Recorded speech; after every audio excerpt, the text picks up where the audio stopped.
mau nanya, benarkah najis yang diperdebatkan selanjutnya ini adalah mani, mazi, dan wadi? Jadi mungkin banyak jamaah yang belum tahu tuh mereka tuh siapa sih gitu kan. Makhluk apa ya? Makhluk apa. Itu bukan siapa. Bukan siapa ya, itu apa ya, itu apa sih. Dan benar, apa katanya yang ada yang bilang kalau misalnya air mani itu suci. Tapi apakah harus mandi wajib juga? Nah, kemohon penjelasannya Ustadz Ahmad Ridwan, silakan. Izin Ustaz Maulana, Ustaz Syam dan Mas Wani. Bismillahirrahmanirrahim. Alhamdulillah rabbil alamin wassalatu wassalamu ala asyrafil anbiya'i wal mursalin nabiyina Muhammadin wa ala alihi wa ashabihi wa tabi'in. Amma ba'du. Jadi kalau kita bicara tentang ahadus sabilain, salah satu dari dua jalan kata para ulama diantaranya adalah jalan depan gitu ya, yang disebut dengan al-qubul, maka dia mengeluarkan hal-hal yang disebutkan tadi oleh Mas Soni. Ya. Adapun yang dari dubur gitu ya, mungkin ini yang tidak kita bahas secara lebih mendalam pagi ini. Andai kita bicara pengandaian yang keluar dari ahadus sabilain, salah satu dari dua jalan atau kubul yang depan ini, mutiara sekalipun kata para ulama, semua yang keluar ini katanya najis. Termasuk yang mengatakan semua yang keluar ini adalah najis adalah mazhab Hanafiyah atau Al-Imam Abu Hanifah, Nu'man bin Zuta.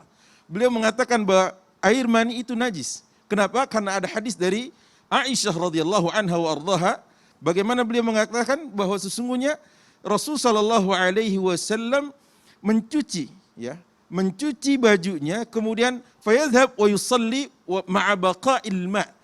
Padahal di situ airnya masih tersisa, artinya dari bekas cucian di sarung Rasul sallallahu alaihi wasallam. Ini menurut mazhab Abu Hanifah yang mengatakan bahwa sesungguhnya air mani najis. Termasuk yang keluar dari semua itu, wadi, mazi, dan baul. Adapun baul tadi yang sempat Ustaz Maulana sampaikan adalah pipis, kemudian mazi adalah al-ma'ul abyad alladzi yakhruju 'inda takayyuri fil jima', adalah air yang keluar di saat seseorang itu mengalami sebuah, maaf gitu ya bahasanya, ereksi gitu ya. Itu airnya agak sedikit putih bening dan dia agak lengket, disebutkan dalam kitab-kitab fuqaha para ahli fikih.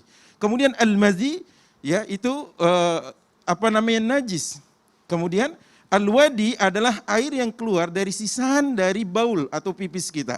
Nah, kategori ini semuanya najis menurut Abu Hanifah. Tetapi menurut jumhur ulama, mayoritas ulama, bahwa hanya ada satu air yang tidak najis, yaitu mani.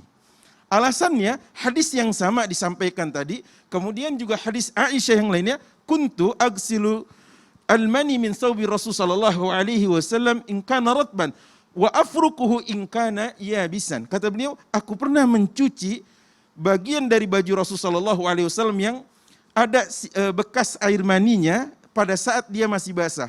Tapi pada saat sudah mengering maka aku mengeriknya dengan kukuku, kata beliau.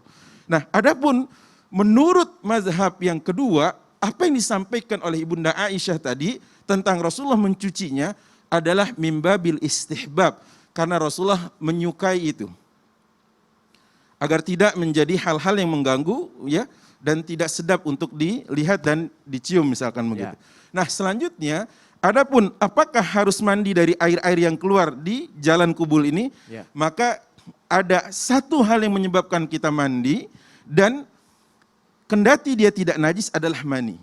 Gitu ya.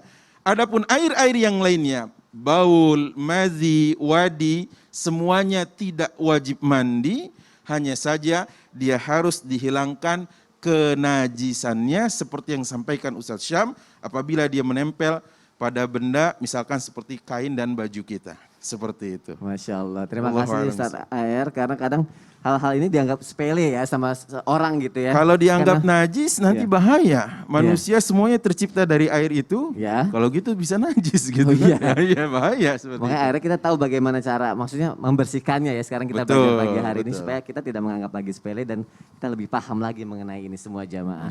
Jazakallah khair Ustaz Ahmad Ridwan. Masya Allah. Kalau